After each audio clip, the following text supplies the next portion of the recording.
Hello there, and welcome to André Explores the Unreal Alpha.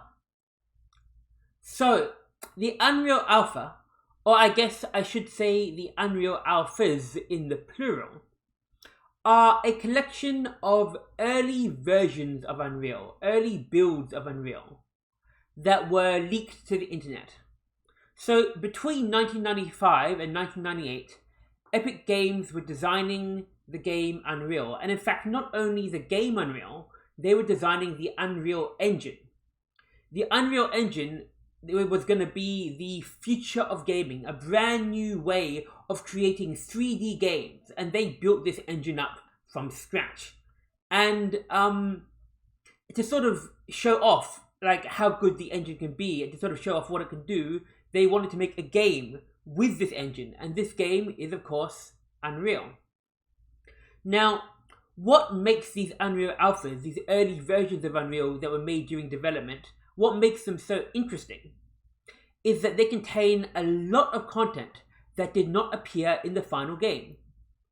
I've said many times on my channel before that Unreal has so much content that was left on the cutting room floor. Even in the final released version of Unreal, there's stuff in the code that was like remnants of ideas that they had, things that they were going to put in the game but didn't actually make it into the game, just remnants in the code. Let alone when you consider all these earlier versions. When you look at all these earlier versions from between 1995 and 1998, you see so many maps and monsters and weapons and textures and mechanics and ideas and so much stuff that at one point or another they had the idea of, let's put this in Unreal, let's take the game in this direction, only to later say, actually no, we're not going to include this, let's cut this out, we're not going to take the game in that direction, we're going to take it in a different direction instead.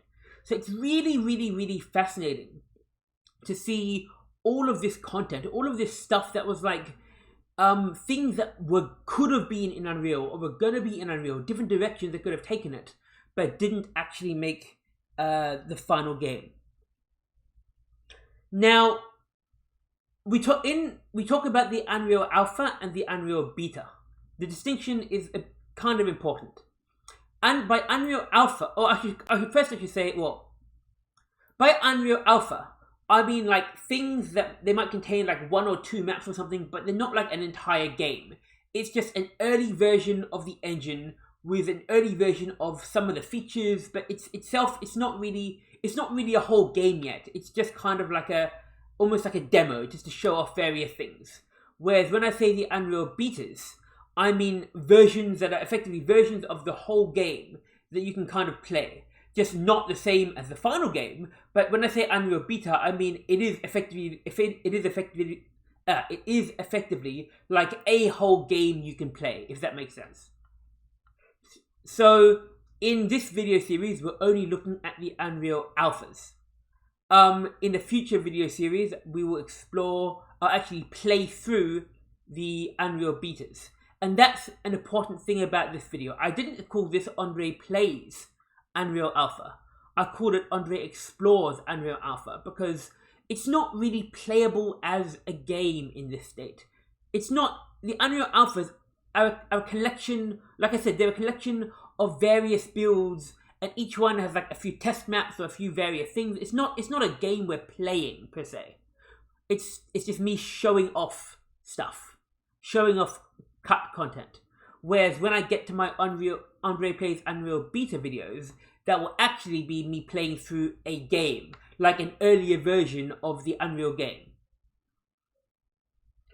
As you can see, I'm actually using a Windows XP virtual machine because these Unreal game files, these Unreal Engine files are so old that they don't really work on modern computers, at least not without a lot of help. So to basically make them be able to run, make them easier to run, instead of running them on my modern, Windows 10, I'm running them on this Windows XP virtual machine. And one more thing before I start. I mentioned that, there's so much of this interesting cut content, and various people from the Unreal community have actually recovered a lot of the content from these alphas and made their own mods or campaigns for Unreal with this content. One of the most impressive of these is called Dark Earth. Dark Earth is a campaign for Unreal that was made, I think, in the past year, so it's pretty recent. And it basically is almost like a what if. What if Unreal went on a very different direction to what it actually went on? They basically took a bunch of the ideas from Unreal from 1995 and 1996, a bunch of these ideas that were going to be in Unreal, and Dark Earth basically made like a game in that direction using all the various monsters, the various weapons, the various features, various elements of the game that were cut. And it's a really, really cool campaign. And I want to play it on my channel one day. It'll be a while before I can get to it, but yeah. But yes, as I said, this isn't so much gameplay, it's more just me showing off the Unreal alphas. So the first version of the first Unreal alpha, it comes from September 1995. So let's open this folder here. And yeah, the icon is just a blue square icon. These Unreal.unr and graphics.unr have a later Unreal icon, but that's because Unreal as a game is installed on this virtual machine. So it recognizes, oh, this is a file from, it recognizes that it can open it with that Unreal. But so don't worry about that. That's kind of not, do you get what I'm saying? It's like effectively like at this point in time, the icon for Unreal was just this blue square. So let's open it.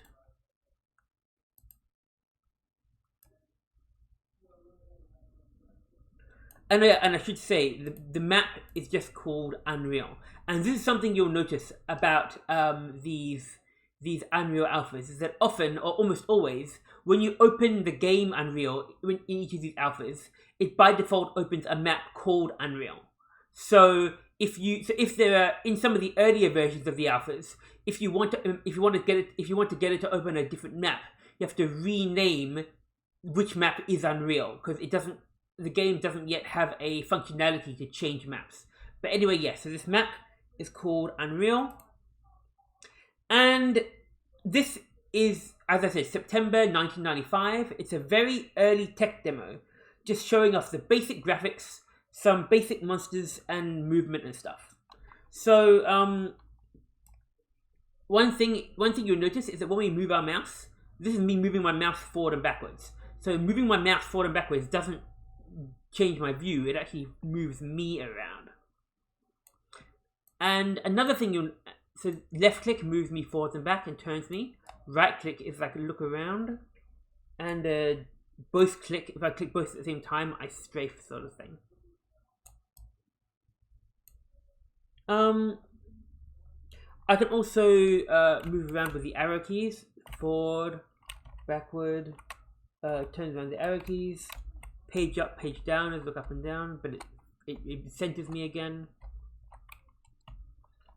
There's no jump, no fire. So there's no weapons, no jumping. If I click tab, it opens this mini map, like in Doom, you know. That was a feature that was going to be in Unreal, I guess, that they removed pretty early, having like a map. But it's kind of a bit hard to see what's going on in this map, you know. It's kind of all, just because unlike Doom, which is fundamentally 2D, Unreal is fundamentally 3D. So it's got like all these 3D objects and stuff, and it's hard to sort of make sense of what's going on in this map. But yeah, so one thing you'll notice is that Unreal at this point in development is a fantasy game. It's not science fiction at all. So yeah, back in 1995 when they first made Unreal, it was, yeah, like I said, it was going to be effectively like fantasy game. So we have here this woman.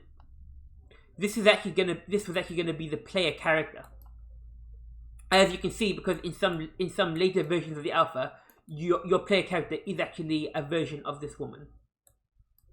So in the release version of Unreal, you play as a woman as well. You play as Gina or Prisoner 849. So it seems like from the very beginning they had planned that you were going to play as a woman, but I guess originally they were using a different woman compared to the one that they decided to go with in the end. And the fact that she's this scantily clad warrior shows that, yeah, they had very different ideas for what sort of game they were making and how it was going to work.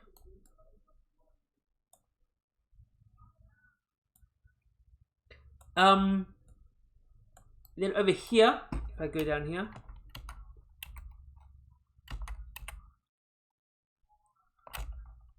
this is a gargoyle. This creature here, with wings and the big, nothing like this appears in the final game. In fact, in this whole demo, pretty much every single thing in this whole demo doesn't appear in the final game. So this is all completely stuff that was cut, including this interesting skybox. So we went to the warrior woman. We saw the gargoyle. Now we have this dragon. This dragon survived actually quite a bit far into development. So whereas the gargoyle disappeared pretty early on, this dragon, or a version of this dragon, actually stayed there for about at least a year or so. But eventually it was cut from the final game.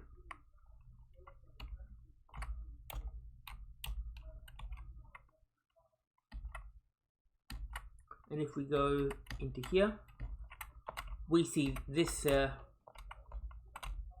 this thing over here. This is actually the wizard, but there's a bug in this version of Unreal where instead of appearing as a wizard, it appears as this weird, buggy, glitchy texture mix. But there is a way to sort of see the wizard, which I'll show you in a second.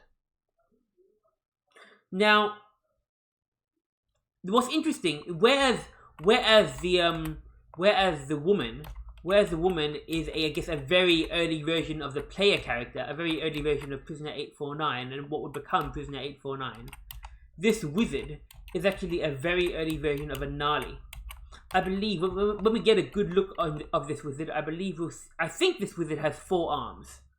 If not, well, future versions of the wizard have 4 arms. But we'll take a look at this wizard in a second like I said, there's a way that I can do it.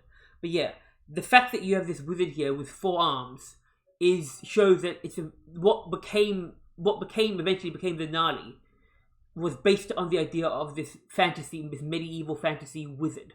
And this is still evident in the fact that Gnarly can use magic. Obviously, the idea of the wizard to the Gnarly changed heaps, because the Gnarly in the final version are like these alien slaves on this, planet, as opposed to being wizards. But like I said, they can still meditate, like hover in midair. They can open things telepathically. They're still meant to be like magical beings. Now, also we have this water here. And what's interesting is that the texture, sort of wavy design of the water is something that was not used in the final version of the game.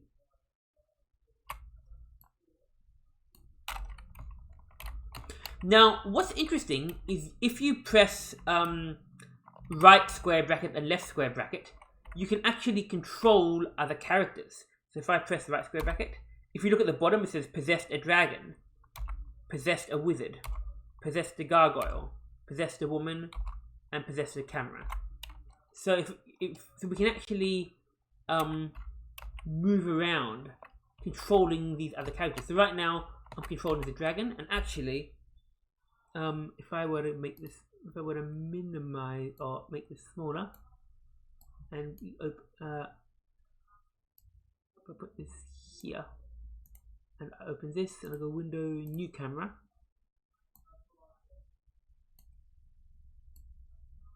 and open up this,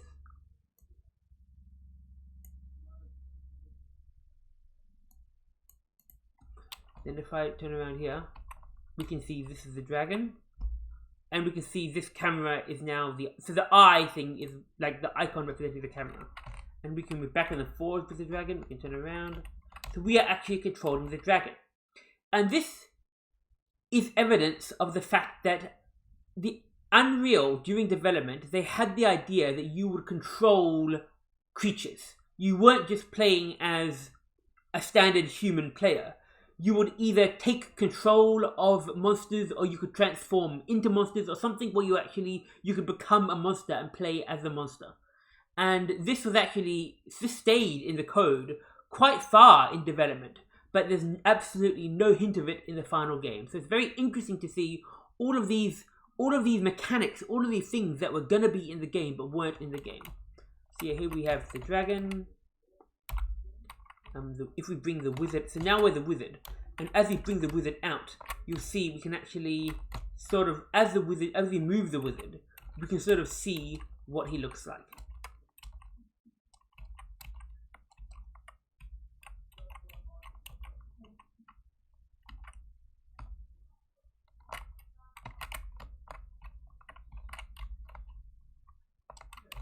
Wait, let me move this dragon. Let me move him out of the way. Let's try to get this. See how you can sometimes see. See how you can sometimes see the. Wait a second.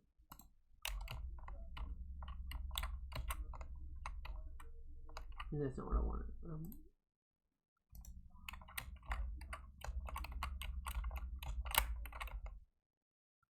See how you can sometimes see like a flash of the wizard in like a coat, like a person standing there in like a. It's mostly a jumbled mess, but you can sometimes see a flash of like someone standing there in a coat. That's the wizard. Did he have 4 arms? Actually, I think he only has 2 arms in this version, but in future versions, I think he'll have 4 arms. Yeah. Okay, and then. Gargoyle.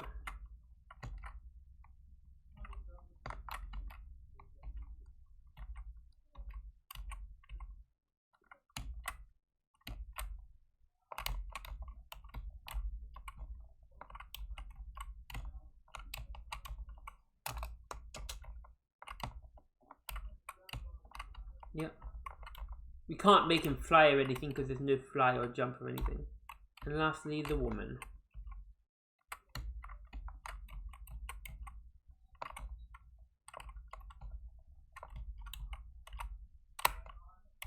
Oh, that's very weird, stretchy field of view. Probably because I made the windows so like tall.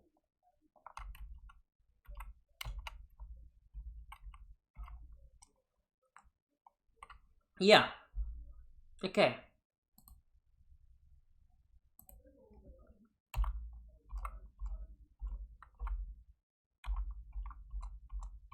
Oh, is the camera still here?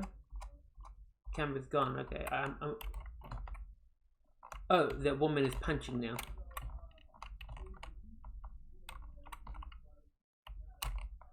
There's also some interesting settings in the menu here. We can go click. We can click these. Wait a second. Look up. Look down. North. South. The entire map. That kind of shows you the sky, but now you can't really go back. I think it's kind of screwed you. Yeah. I might just have to get into here again. Yeah. Textures, illumination. You can just see textures is like fully textured. Illumination is just kind of like I guess a more pixelated version. Polygons. You can see the polygons, and shaded is, I guess, shaded. And you've also got, oh, that doesn't work. I guess this is very buggy because it's such like a prototype, you know, such like an early model. And show various things. Yeah.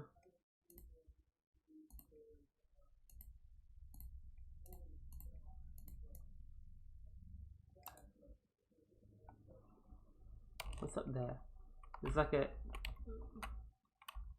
I'm not sure what that thing is up there. That little torch thing is basically just an icon to represent a light source. If you open the Unreal editor, you see all these icons, but like in the actual game of Unreal, it's not meant to show the icons. But in these earlier alphas, it often shows icons for these sorts of things. Well, that is pretty much it for the September, the Unreal September 1995 Monster Preview Tech Demo.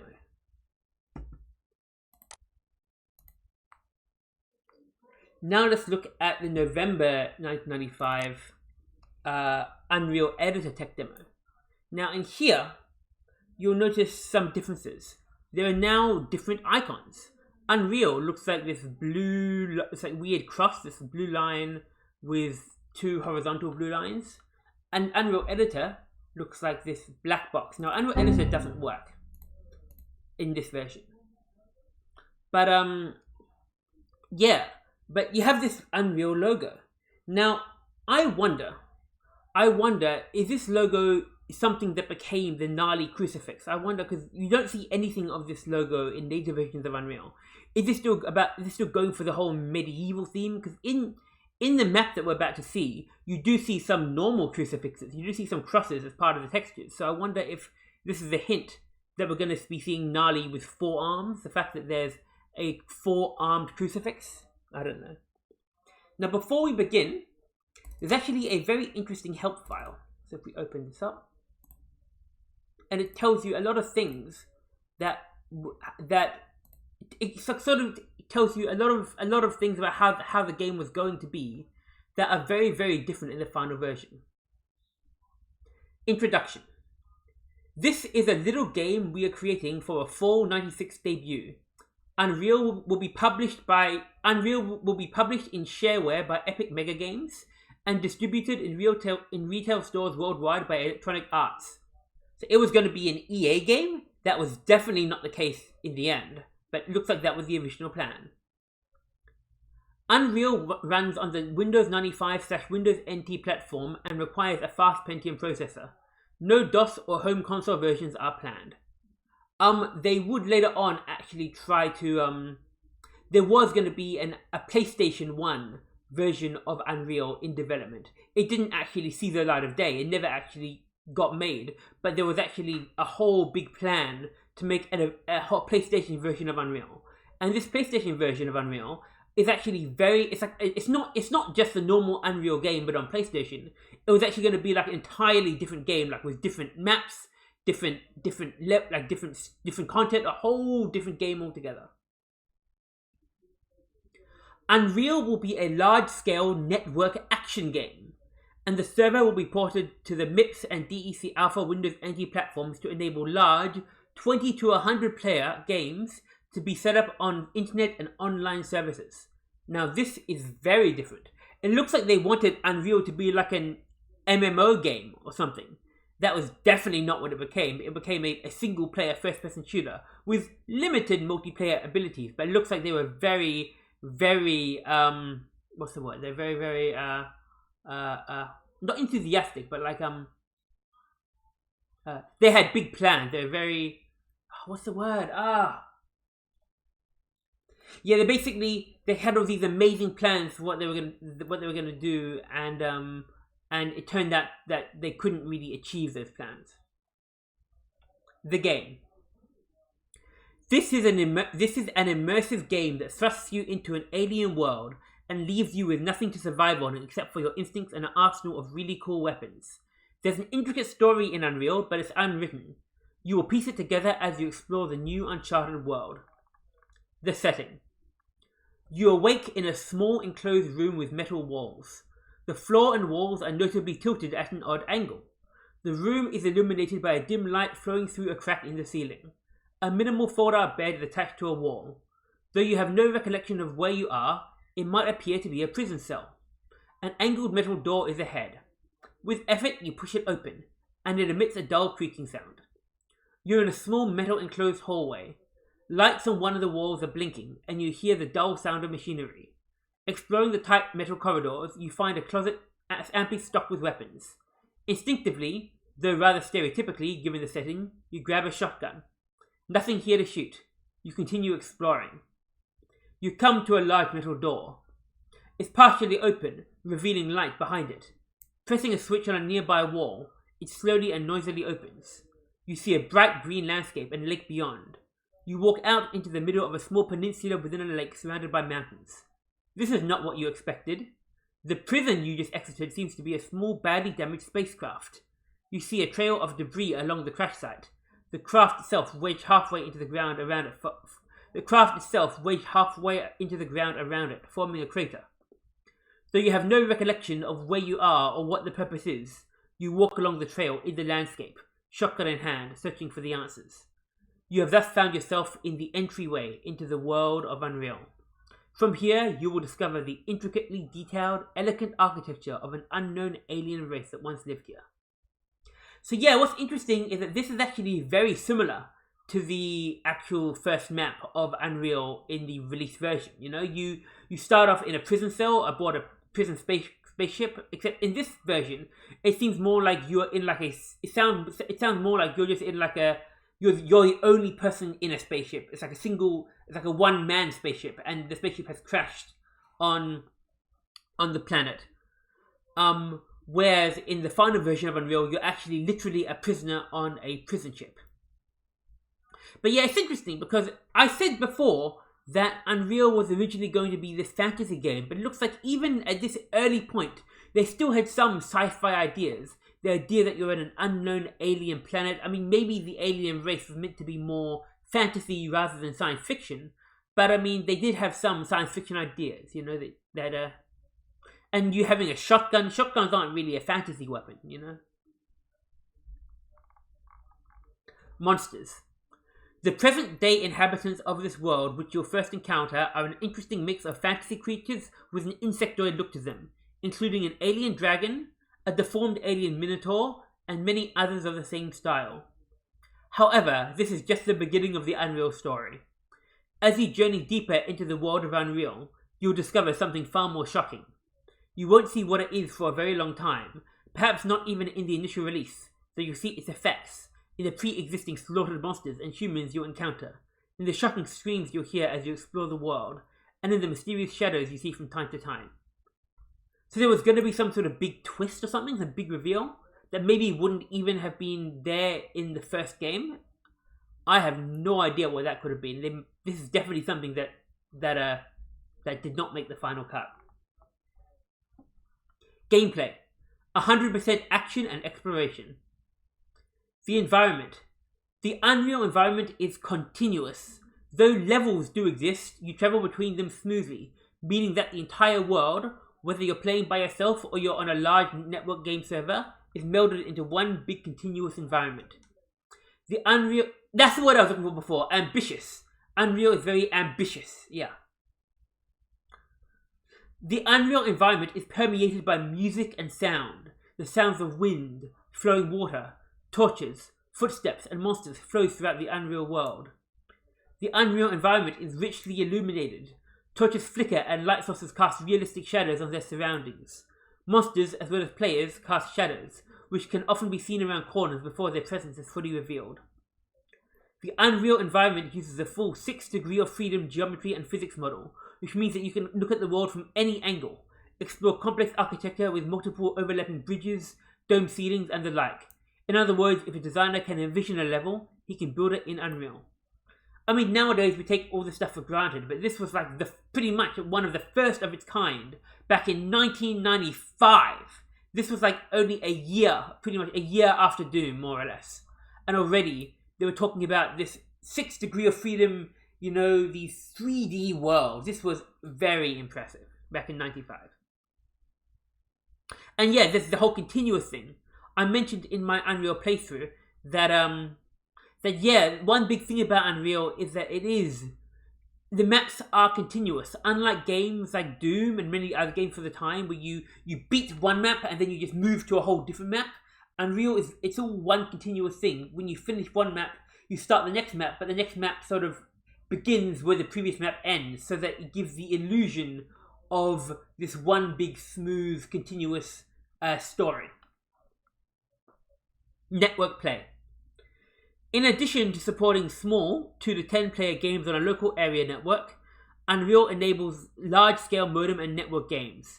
An Unreal server can be set up on a fast Pentium P6 MIPS or multiprocessor DEC alpha machine running Windows NT and can serve 20 to 50 players. Multiple servers can be networked, with each server handling several game levels. Yeah, once again, extremely ambitious. I believe even in the release version of Unreal in 1998, you could only have 16 people on a server. More than 16 was just, it couldn't handle more than 16, it was just too much, I believe.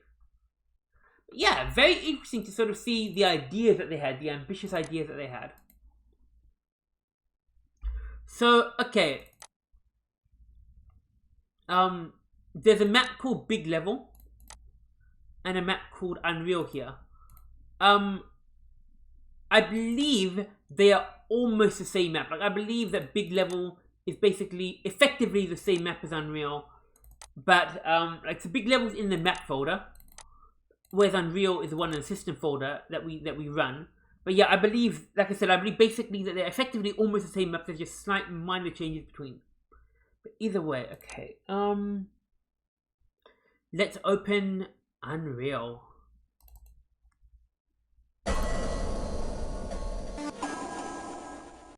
And we have music. And textures. Very different textures when compared with the final game. And very different music when compared with the final game. We still can't jump, but we now can shoot. We shoot these eyeball things. I think it's not meant to be like a real gun, it's just meant to be like a way of, you know... Wait, wait a second.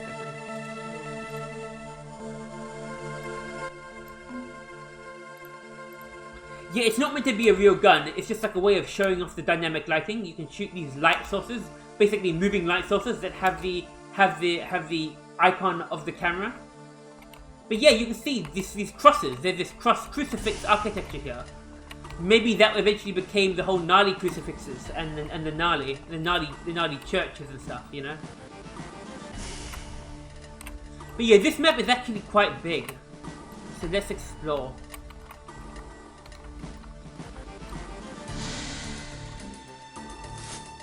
Oh yeah, and we can...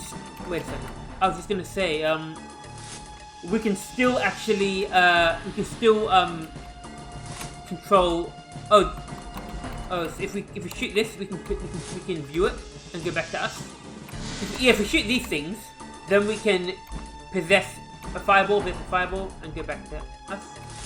But yeah, so you can still possess other monsters, or in this case, other actors in the world.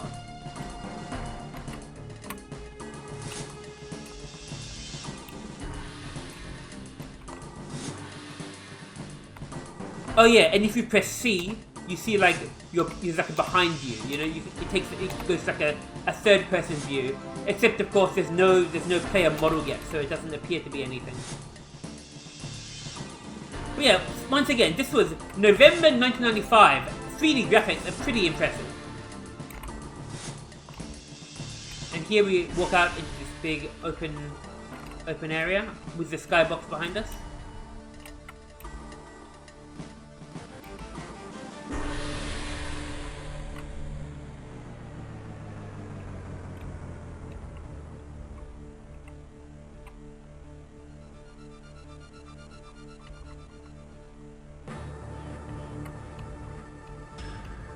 Quite slow. If I use the mouse to move, I can move a bit faster.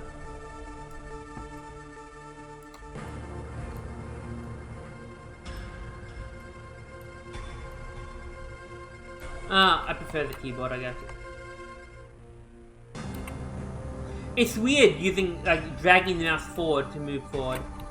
I believe the original Doom originally had that mouse feature as well. If you play Doom 1 with a mouse, then when you push the mouse up and down, it moves the player forward and backwards, which is very, very weird. But I guess, actually no, the original Doom might have not had a mouse. At least, maybe, I might be thinking of an early Windows 98 port of Doom. Either way.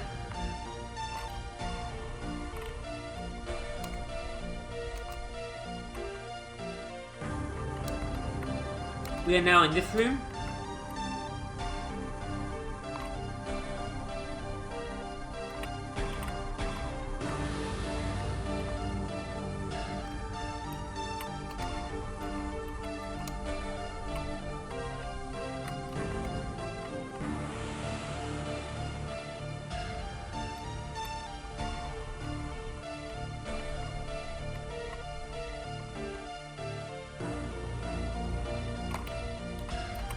Now we can go this way.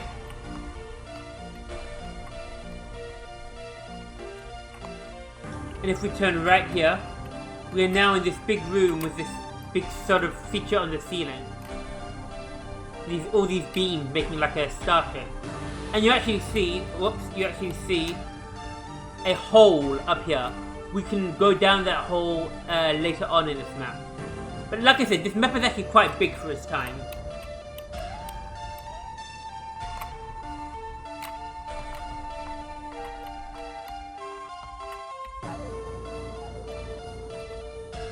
Here are some crosses, but they're sideways by mistake, I guess. I mean, I assume it's by mistake that the crosses are sideways.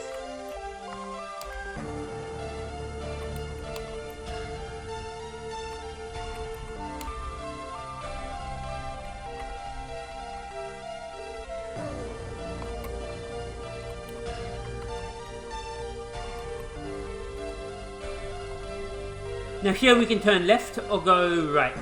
If we go left, we are now above that hole from that room that I mentioned before.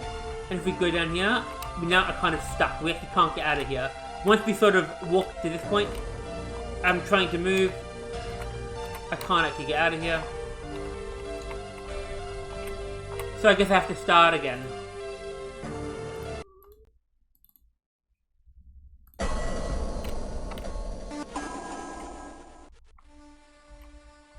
Confidential beta, it says there.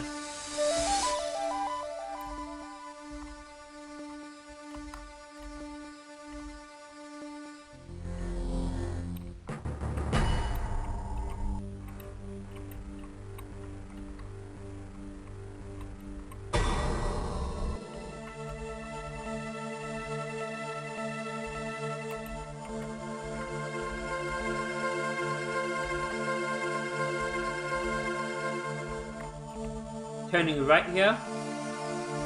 We are now at this point. We've got all this stuff here.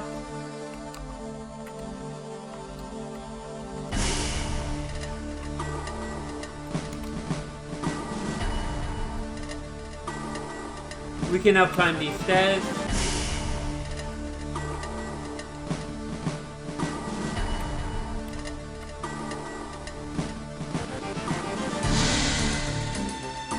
We can turn right here.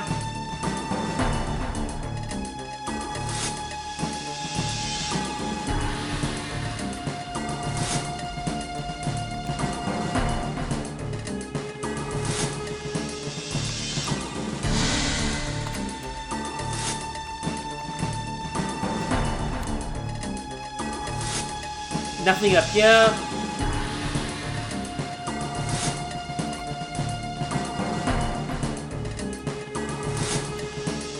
Now in here,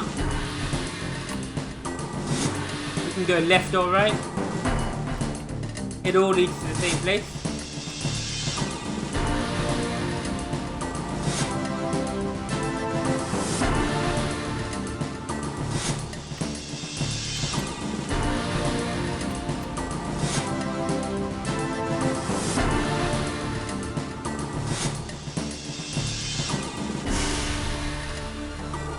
Yep.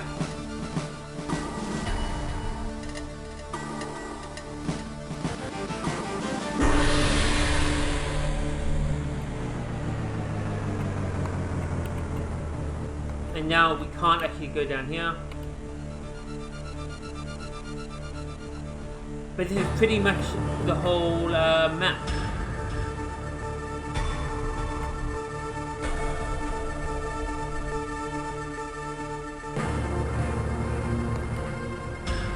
This is pretty cool music, actually. I might just stay for a bit more just to hear the music.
Okay. That's probably... Oh yeah, and I forgot to say, it's also still got the map. If we press tab, it opens up the mini map, as you can see. Still pretty hard to sort of make sense of what's in it, because there's just so many.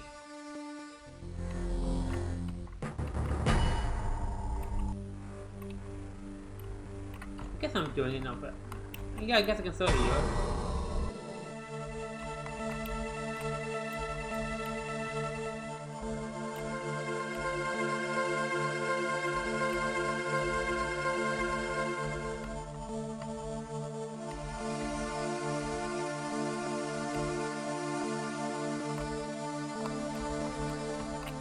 Yeah.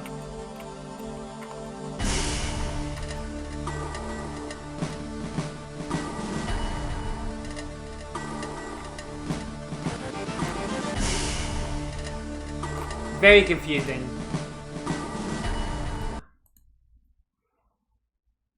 Oh yeah, and those eyes that float around. If we actually if you look here, when I shoot when I press shoot to shoot them, and I do this, it says possessed a fireball at the bottom. So I guess the game calls them fireballs.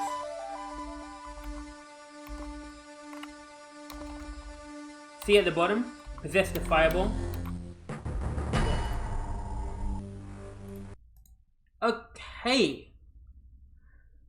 So that is the November the November 1995 Unreal Editor tech demo. Now what made this version so important was, like I said, it's a tech demo for the Unreal Editor. Now the Unreal Editor doesn't work on this version, but I guess they must have had some other files that are missing here, because it says so we need some DLL file that we don't have. But I guess, yeah, Epic Games licensed out the Unreal Engine to other companies to make their own games, and I guess this was the first version that they showed people, which had a working editor that people could actually use to make their own maps, make their own content for Unreal.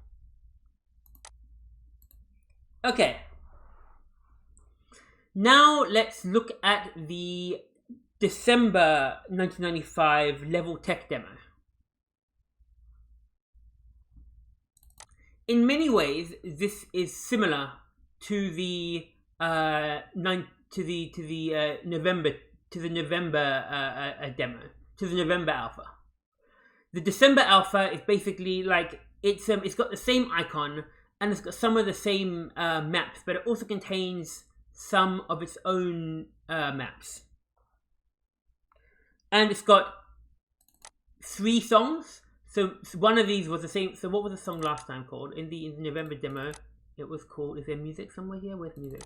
Is there a music file? Unreal. Okay, it's called Unreal.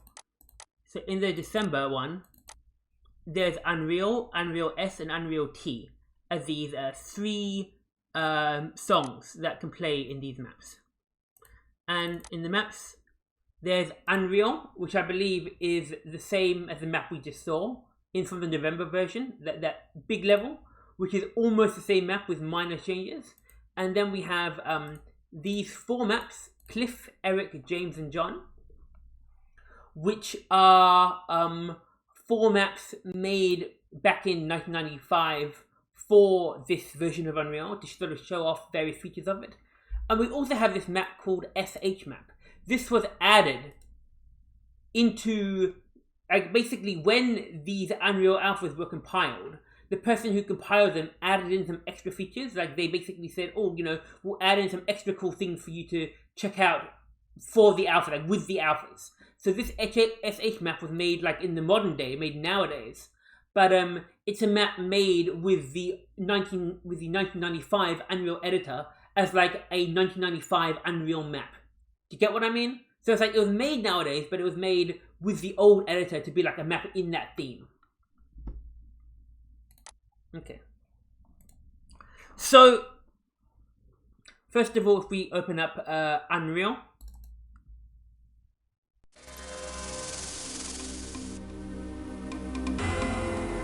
Is the music different? I think that's...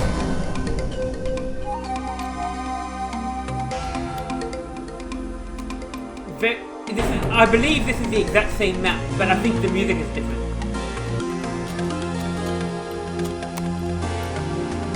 Oh, there's a run. If I hold shift, it makes me run. Okay.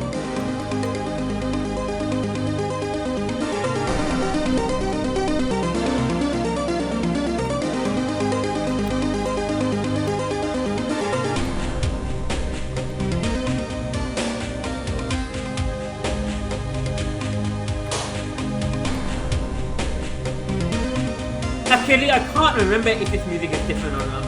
I think it might be different.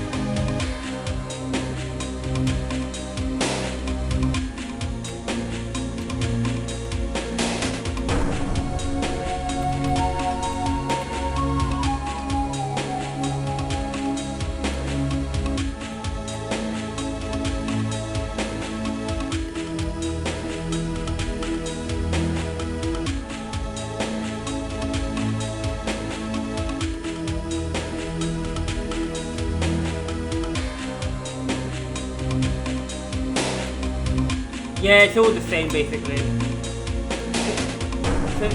So the reason, like I was saying earlier in this video, the reason we need these batch files is because when you open the Unreal executable, unreal.exe, it just opens up the map called unreal.unr. It says, okay, it looks in system, looks for the map unreal.unr, and it basically just runs that. So if you want to get it to kind of play a different map, you have to use these batch files, which actually replace... They take one of these map files here, replace unreal.unr in system with that map file, and then launch Unreal. So they're effectively, yeah, they just... it's a kind of like a hack to do it, but, you know, it's a way to kind of get it to open different files. So that was Unreal. And BigLevel is, like I said, BigLevel is almost the same map, but...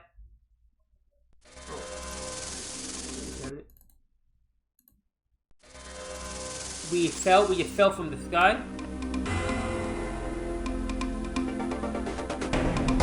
Where are we? Oh, we're over here, okay.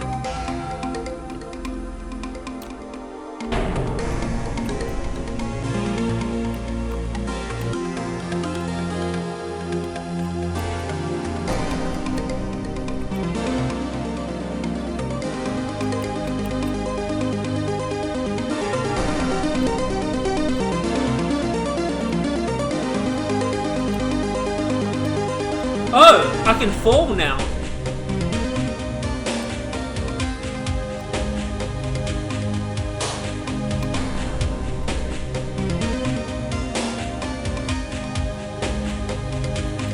Oh, and I'm back at the start. Okay. So in BigLevel, I can actually fall down.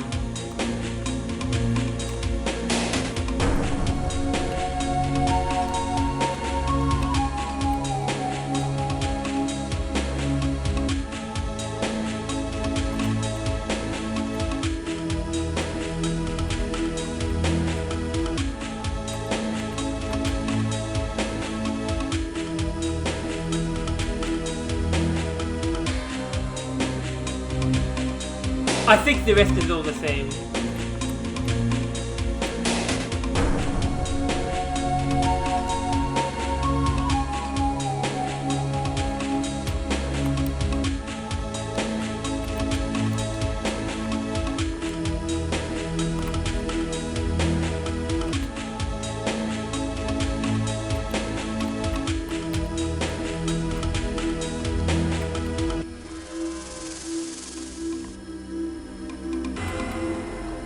Let's see whether I still get stuck.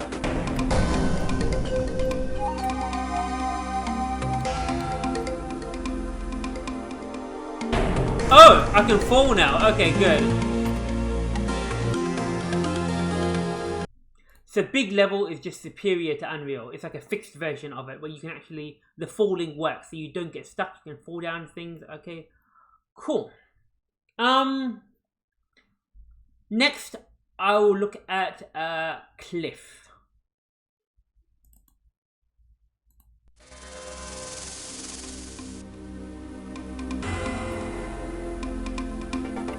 So I guess it's called Cliff because it was made by Cliff Bleszinski, I imagine.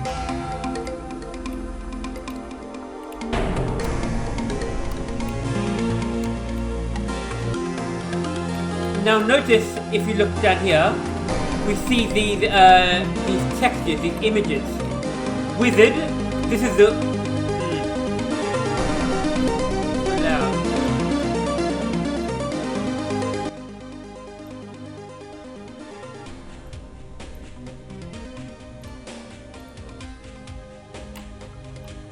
You'll notice that we see these textures with this wizard, and this wizard has 4 arms. You see, it's got like 2 arms folded and 2 arms going out. So this indicates that already by this point, already by December 1995, they were thinking of the wizard as being 4-armed, and this was a precursor of the Gnarly. I might turn this a bit up actually.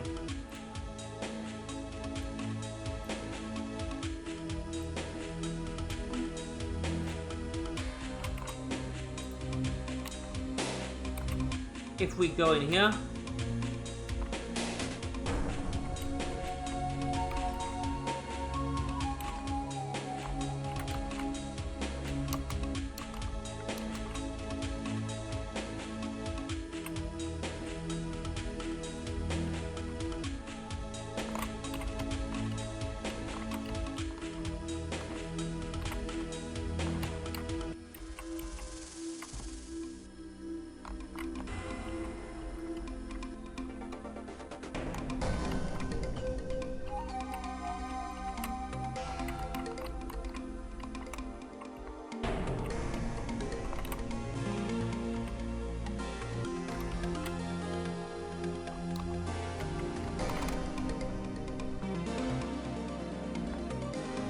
once again, look at these textures. All these textures here are not like this red carpet, these gnarly withered things, the walls, the ceilings, the floors, those windows. All of these textures are things that do not appear in the released version of Unreal.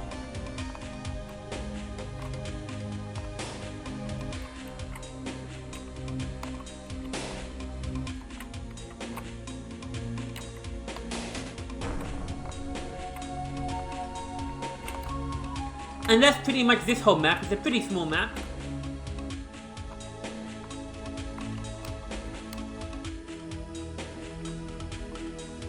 But yeah, just sort of showing off what you can do with the textures and yeah, nice sort of dungeon type atmosphere.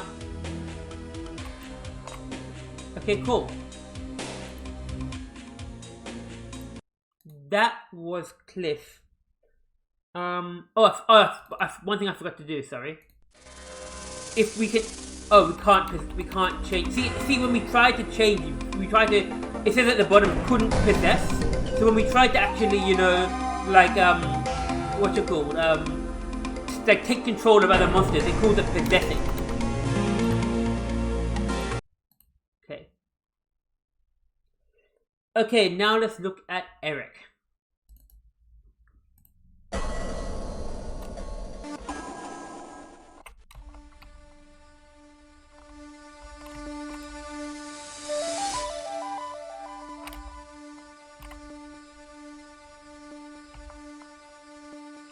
So we have this window, so this balcony over here, but there's also some stuff over here. Some sort of like it looks like a mosque or something with a domed roof. Oh, I fell.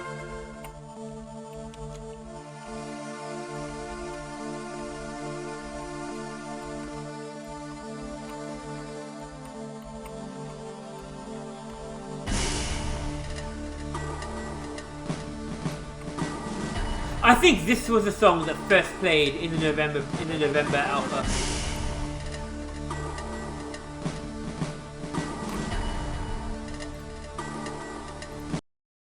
You need to get back into it. So that was that thing. Also, we can actually, if we control other, here we go. If we possess other cameras, we can actually, I believe this is inside, is this inside the mosque area? I believe so. This is what it looks like inside of it. So it's just this long corridor.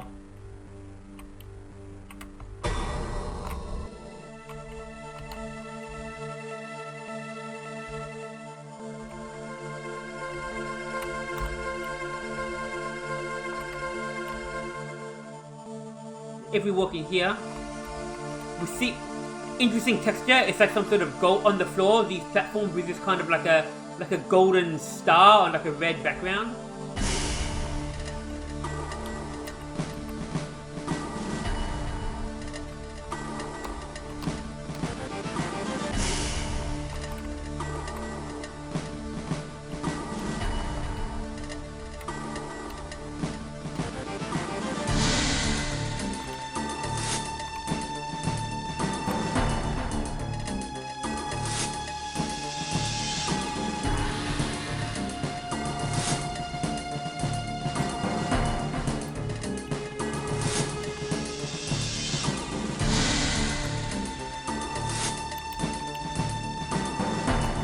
And if you fell off that bridge up there, you would end up down here. But there's no way back up. And there's no way to get up on there either.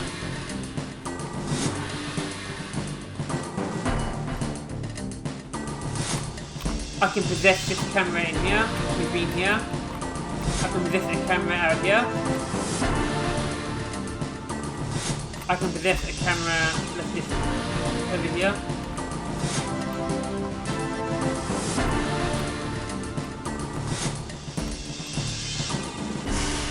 Hello.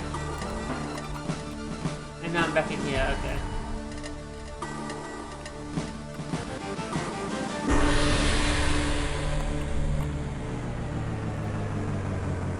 That was all of Eric. Okay, now James. As I mentioned before, basically these are the maps. These are just the batch files that open the maps. So, James.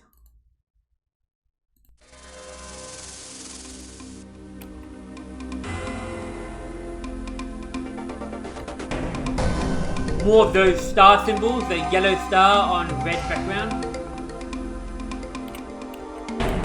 Some sort of door here, but it doesn't open or anything.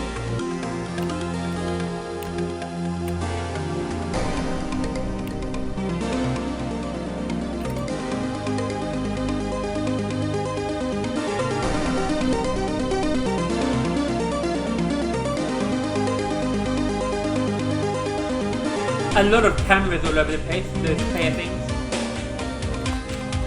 And here, a dead end.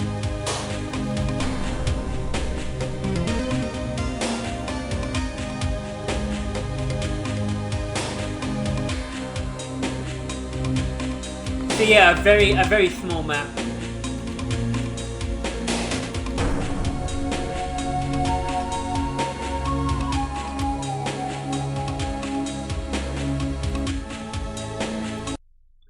So yeah, then we have John.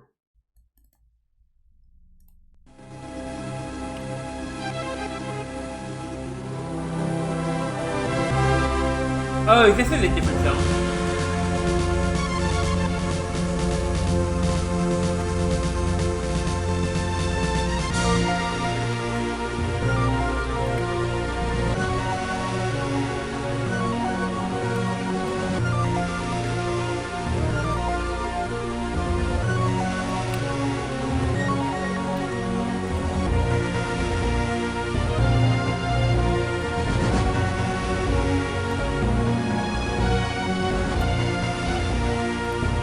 It's a bit hard to see, like, what the lighting is kind of a bit hard. It's a bit dark, but at the same time, the lights don't really light it up.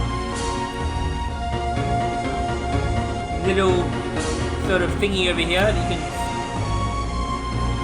I don't know what it is.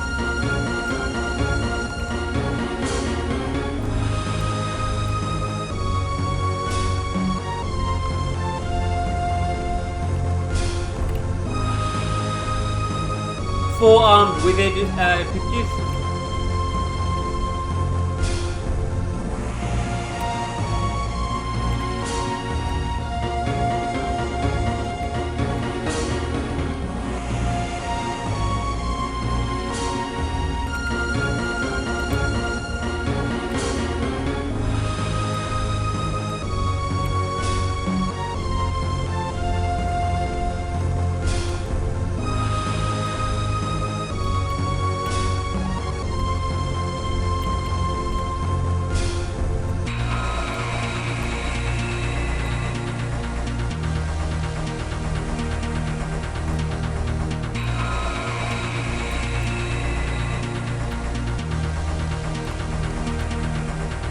And on the wall here, there is this strange symbol, like a circle, like a crosshair almost, a circle with an X over it. Who knows what this was meant to represent? Who knows? Long lost to history.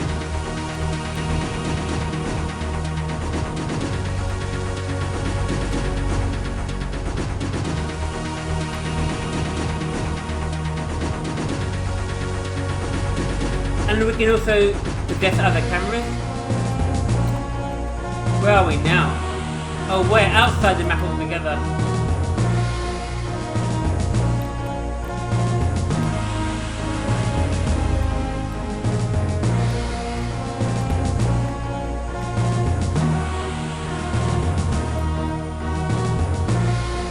Oh, there's a little room in here. Huh.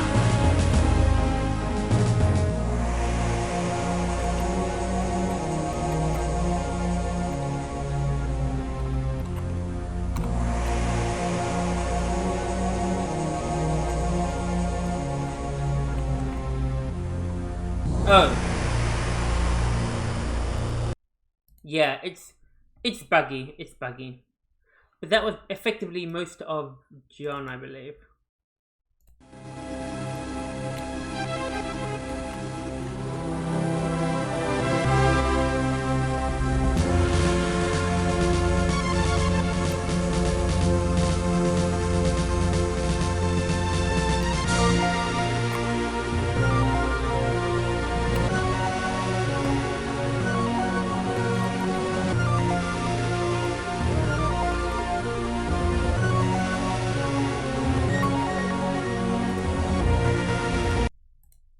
So those, as I mentioned, those four levels, Cliff, Eric, James and John, I guess they must be named after the people who made them. But these were the four maps that I guess came with, they were originally part of this December 1995 Unreal Alpha. SHMap, on the other hand, like I mentioned, is something that was made by a member of the Unreal community nowadays, in the style of the December 1985 André Alpha. So let's take a look at this.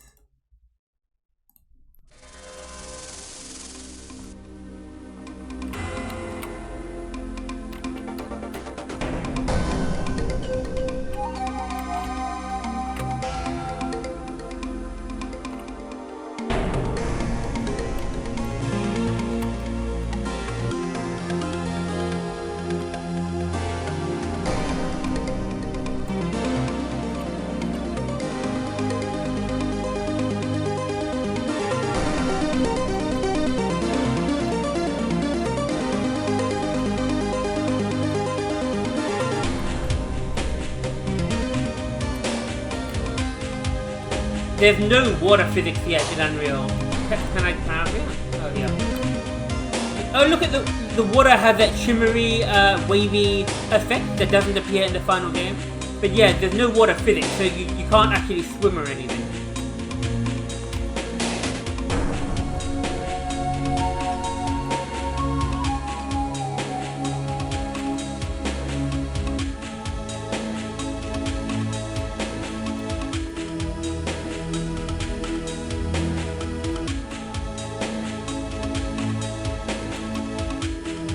I guess that's the whole map.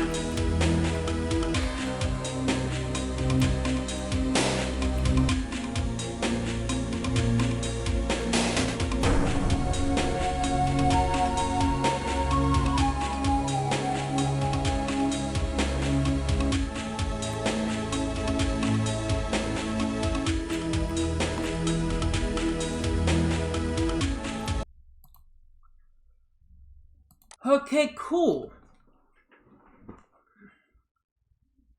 Well, oh, I forgot to check if there were any other cameras.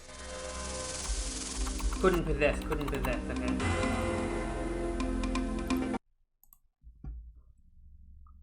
Okay, cool. So that was September 1995, November 1995, and December 1995.